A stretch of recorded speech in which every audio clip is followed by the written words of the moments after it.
Meet Kevin. He's on summer vacation and he's going trekking in the lower Himalayan ranges. It's a hot day and he has been walking for hours already. I am so thirsty. Kevin has only one small bottle of water.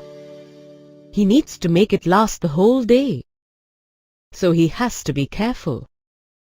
Like Kevin, we all need to be careful while using our natural resources. Our planet Earth offers us several resources such as forests, minerals, water and soil on which we are dependent for many of our needs.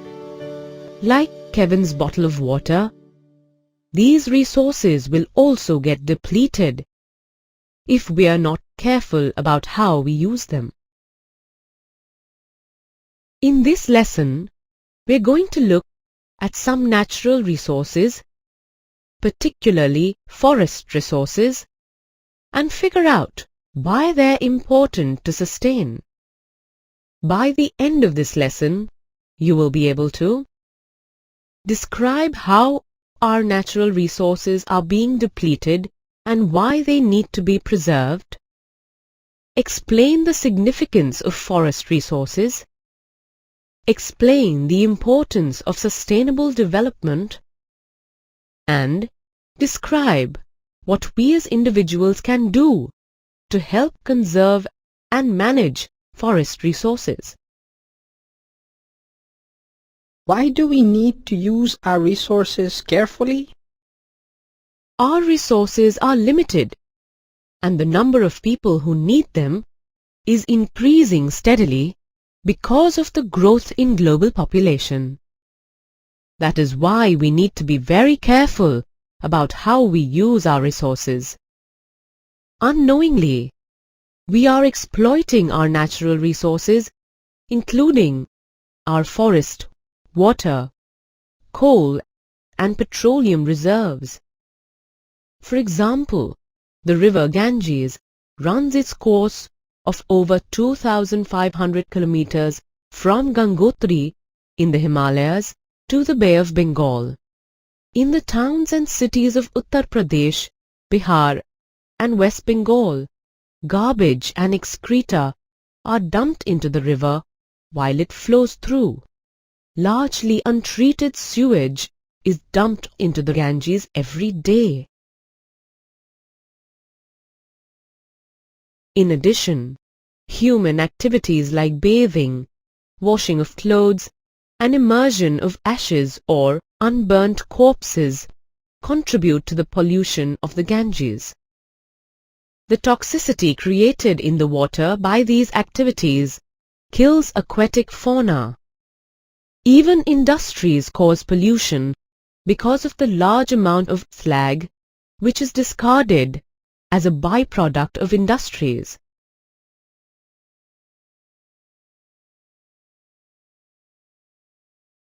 The coliform bacteria is usually found in the human intestine, whose presence in the Ganges water indicates contamination by feces and disease-causing microorganisms.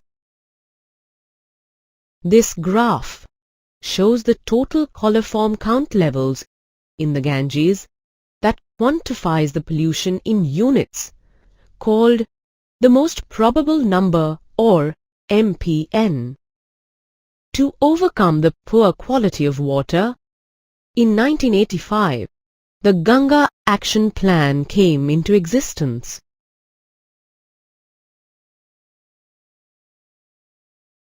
Pollution of the Ganges is just one example of how our resources are being depleted.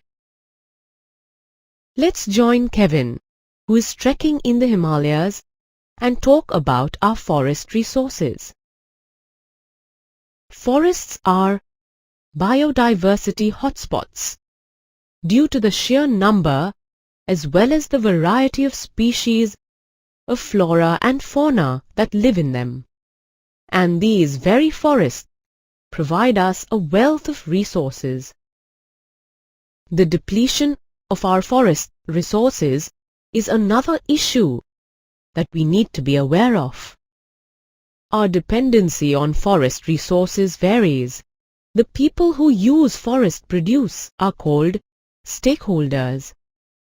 These stakeholders include people who live in or around forests, or the villagers, the forest department of the government, which owns the land, industrialists who use various forest produce, nature enthusiasts who lobby to conserve nature as it is, and of course, all of us, you and me, are stakeholders too.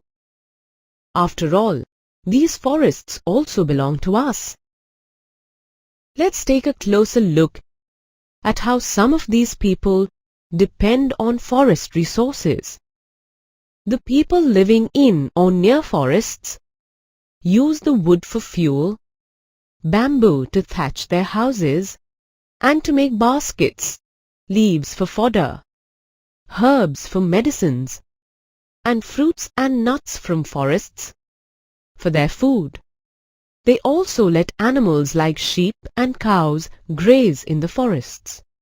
Sometimes, vast tracts of forests are converted into monocultures of pine, teak, or eucalyptus. In order to plant trees, huge areas are first cleared of vegetation. This destroys a large amount of biodiversity in the area. It is the responsibility of the forest department to manage all forest resources. They own forest land and set up rules and regulations for the use of forest resources. They also ensure that the local people and their needs are not ignored. It is also one of their duties to make people understand how to manage forests. Industries obtain raw material from forests for their factories. Forests support vital industries such as rubber, lac, and sports equipment. We use the timber from trees for construction, doors, and window frames and furniture. All the paper that we use also comes from trees. Nature and wildlife enthusiasts, who are in no way dependent on the forests, help to conserve resources. They mainly concentrate on large animals like lions, tigers, elephants, and rhinoceroses. However, they now also recognize the need to preserve biodiversity as a whole.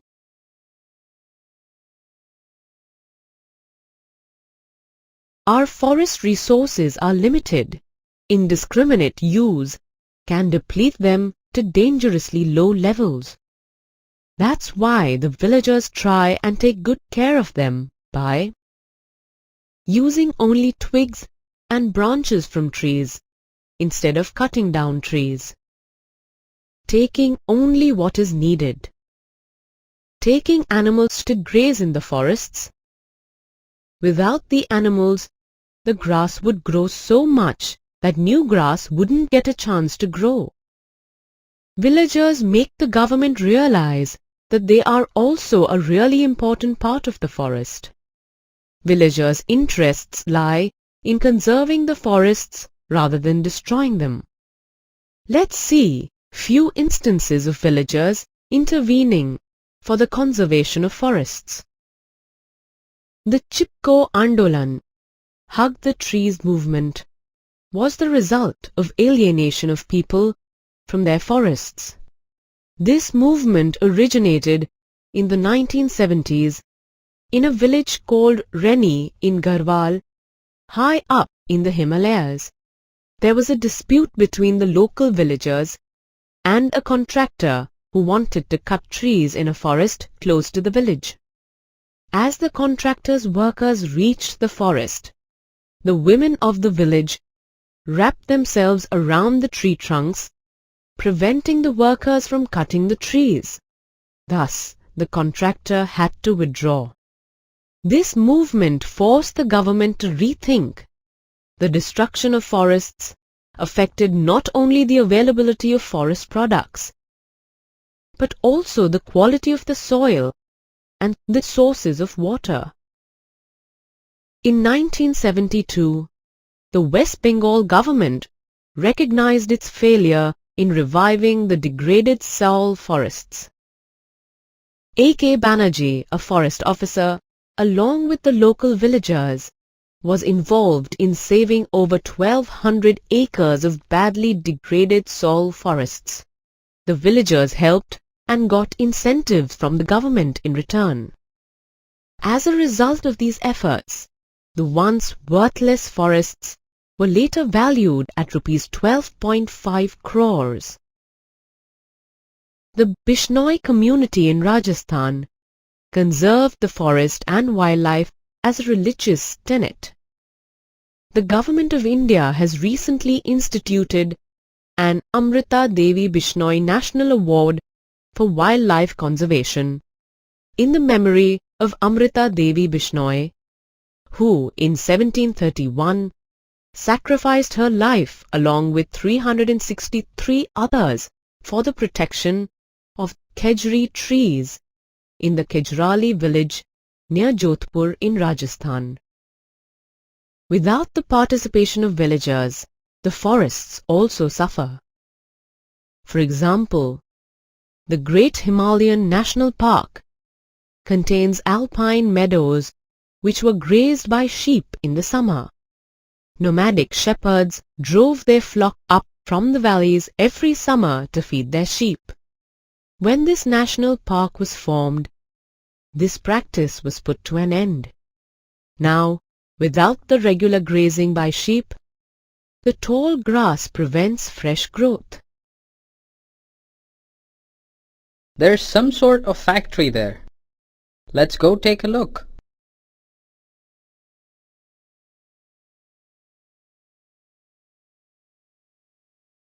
Can you see the forest land there?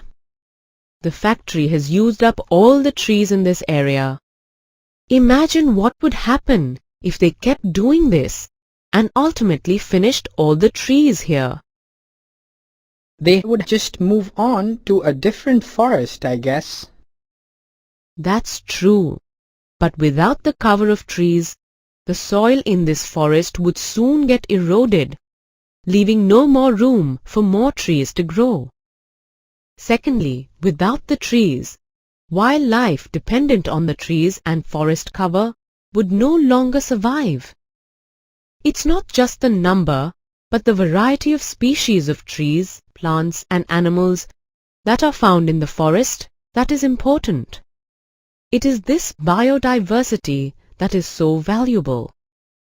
Losing this diversity can lead to loss of ecological stability here. And let's not forget the people who live here.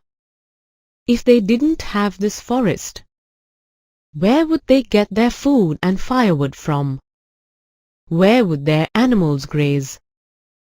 If this continues, there will be nothing left for future generations in this area. What's the alternative? After all, these industries that use the forests are important. We don't have to stop using forest resources, but we do need to make sure that we're giving back what we're taking away from the forests.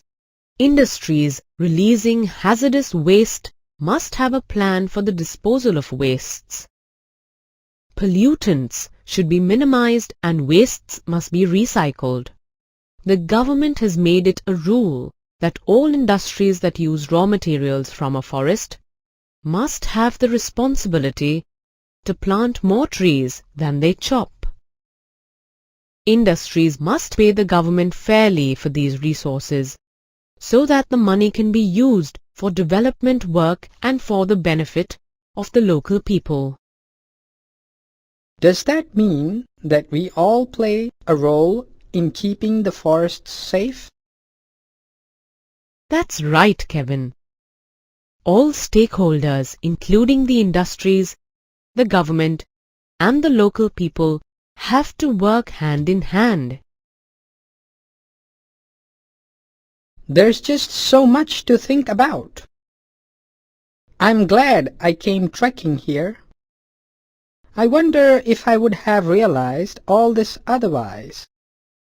You're right. Sustainable development is not only about using the resources we have. It also ensures that they are equitably distributed. All stakeholders should benefit, not just the rich who control the industries or powerful government officials. All the stakeholders together help in sustainable management.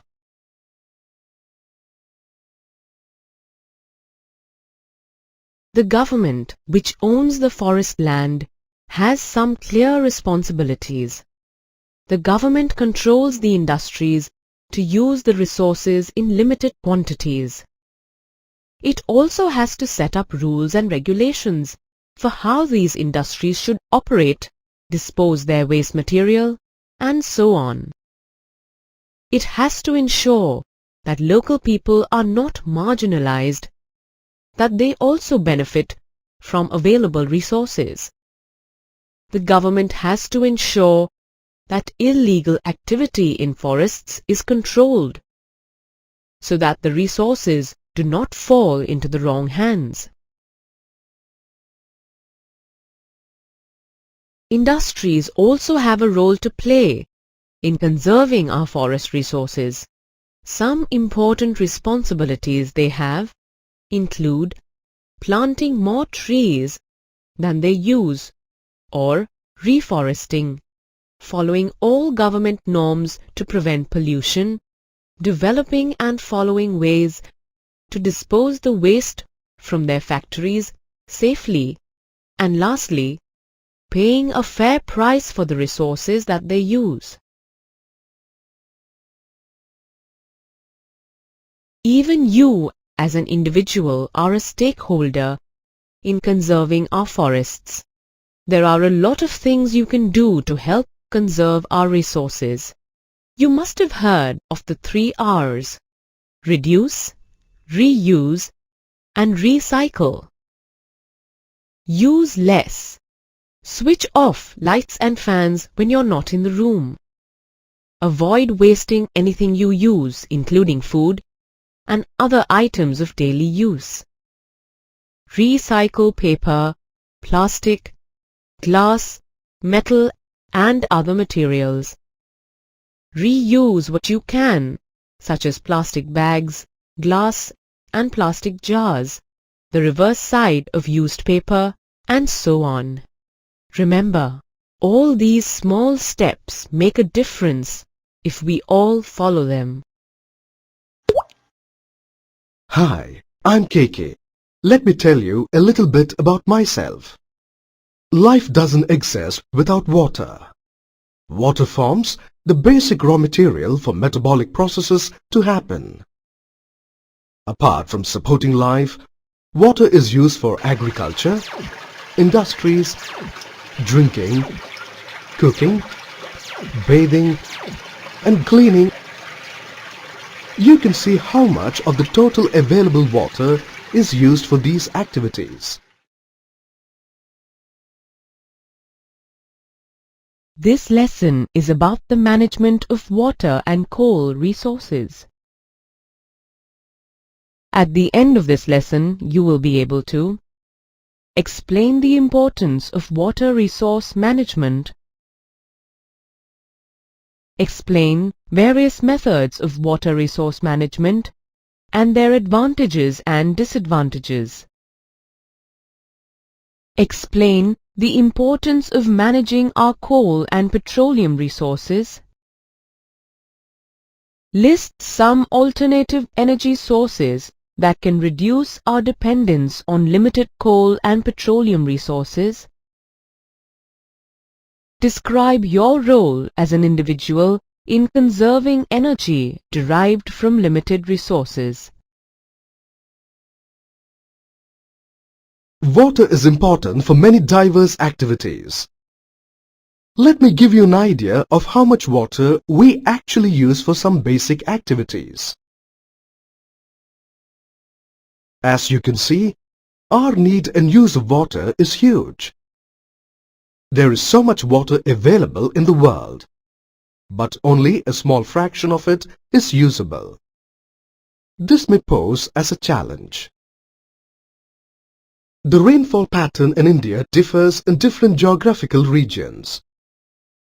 Tropical regions receive more rainfall compared to desert regions. Rains in India are largely due to the monsoons, which come only for few months, generally between June and September. To understand water availability better, let's take a look at the water cycle. The water of aquatic bodies evaporates in the sunlight. The resulting water vapor condenses into clouds. Air currents move these clouds towards land, and water eventually falls back as rain and snow through a process called precipitation. Some of this water flows into the land and collects as groundwater, while the rest drains back into water bodies.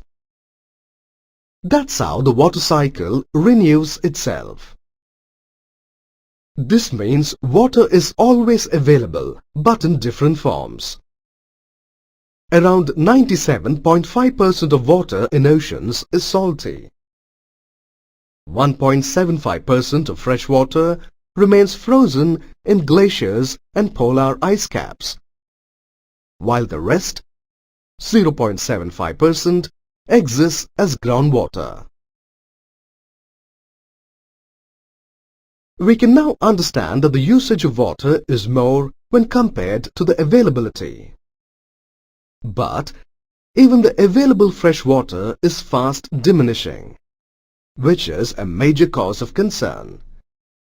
This happens because of the following three reasons. Human activity results in the loss of forest cover, which in turn reduces the amount of water vapor released during evapotranspiration. Deforestation has also reduced the recharging of underground water. Secondly, a lot of water is diverted for high water demanding crops. Lastly, dumping of industrial and urban wastes into lakes and rivers results in water pollution. These factors are even affecting groundwater reserves. Groundwater is especially important to conserve because of the following advantages. It does not evaporate. It spreads out to recharge wells. It provides moisture for widespread vegetation. It does not create breeding grounds for mosquitoes, and it is relatively protected from contamination of human and animal waste.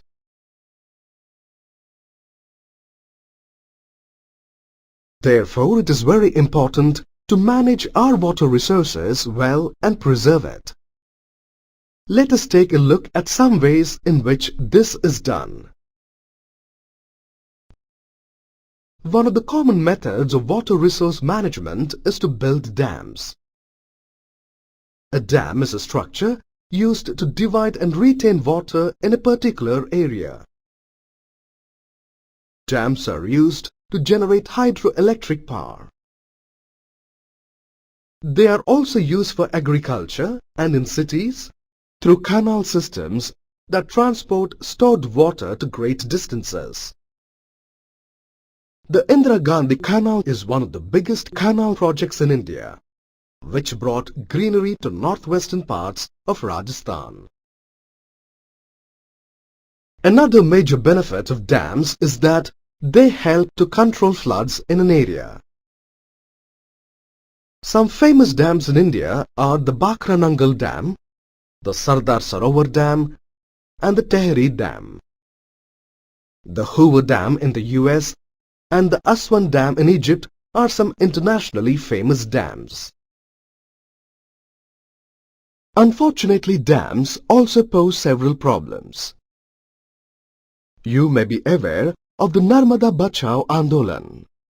It resists the plan to raise the height of the Sardar Sarovar Dam on the river Narmada. Tehri Dam on the river Ganga is another such example where people are protesting against the construction of large dams.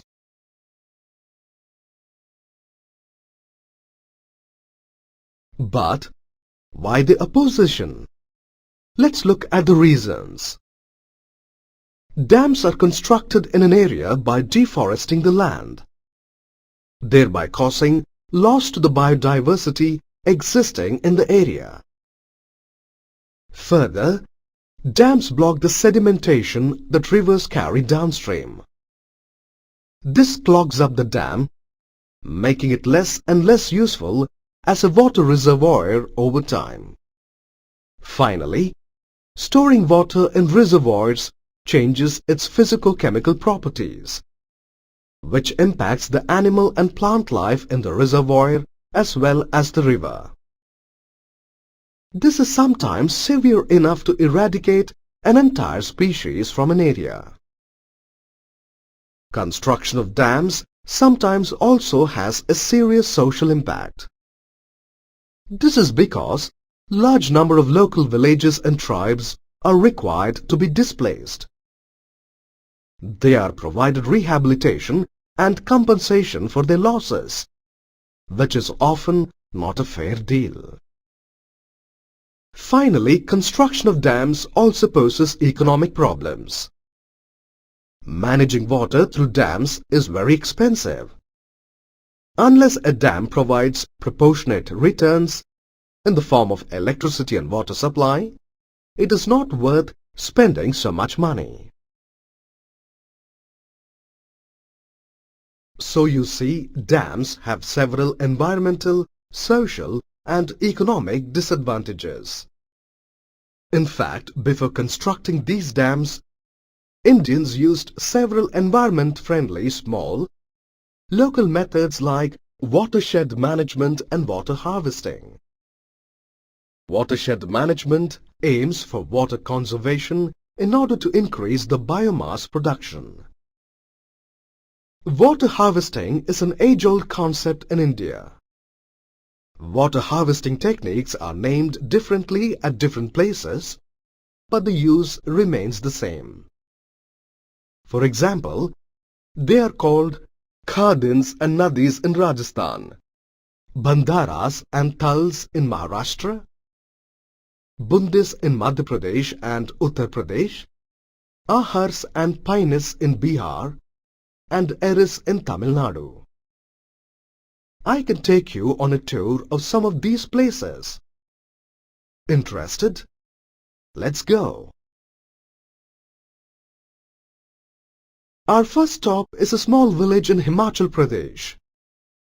Here the locals use a system of kuls. A kul is a system of man-made channels that diverts available water from streams to several villages down the hillsides. The benefit of this system is that it causes no damage to the environment. Also, local people manage the kuls themselves and ensure fair and equitable distribution of the water. Our next stop is Kerala. Local farmers here use a system of kattas or low-cost small check dams that are constructed across small rivulets to store water. These are typically made of stones and mud and are dismantled before the monsoons arrive to prevent flooding. Also, since they are built communally, the water is shared equally by all. Let's now move to Karnataka. I want to tell you about another local water management project that involves networked ponds connected through trenches. Because of the slope of the land, the connected ponds are able to feed into each other and irrigate a large area. This system of ponds transformed the dry land of the area to a place that has water available for more than 9 months in a year. The cropping patterns in the region have changed and the amount of yield per year has increased tremendously. Here's another example from Karnataka. Some villagers in Sirsi in northern Karnataka have adopted a simple system of digging trenches on their land to prevent leaching of soil as well as runoff rainwater. Over time, this simple, low-cost method has led to a dramatic increase in the amount of available water, allowing the villages to manage even when the annual rains are delayed. We've talked about a lot of different methods of managing water resources, haven't we? Ha-ho! Looks like the sun is coming out now, which means I'll have to evaporate soon. Before I leave through, I'd like you to meet my friend Carbo. There he is. In case you haven't noticed, I'm a piece of coal. I'm also fast diminishing. Coal and petroleum are non-renewable sources of energy. This means that they are going to finish sooner or later. Coal was formed hundreds of millions of years ago as a result of the action of heat and pressure on decaying buried plants in the swampy areas of Earth. In fact, this is a continuous process. There are still many areas on Earth where decay and burial of plants may, over millions of years, lead to the formation of more coal. I am very useful. Humans use me as a major source of energy. In fact, 37% of the world's electricity is produced using coal. This is also because coal is cheaper than other fuels like petroleum and gas, which are also non-renewable. However, fossil fuels also have some disadvantages. They contain carbon, hydrogen, nitrogen, and sulfur, which when burned create carbon dioxide, water, oxides of nitrogen, and oxides of sulfur. And when they are burnt with less oxygen, carbon monoxide is formed. A lot of these gases are poisonous at high concentrations. Also, carbon dioxide is a greenhouse gas, which contributes to global warming. Therefore, it is important to use coal and petroleum reserves carefully. Not only are these fossil fuels scarce, they also lead to a lot of environmental hazards. But what other options do you have? There are several other options for generating energy, such as wind, solar, thermal, and hydroelectric energy. These are all viable options since they are more environment friendly.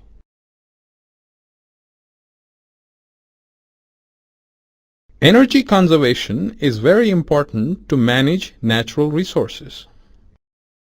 Each one of you have a very important role to play in this project of energy conservation. This is because these resources belong to you.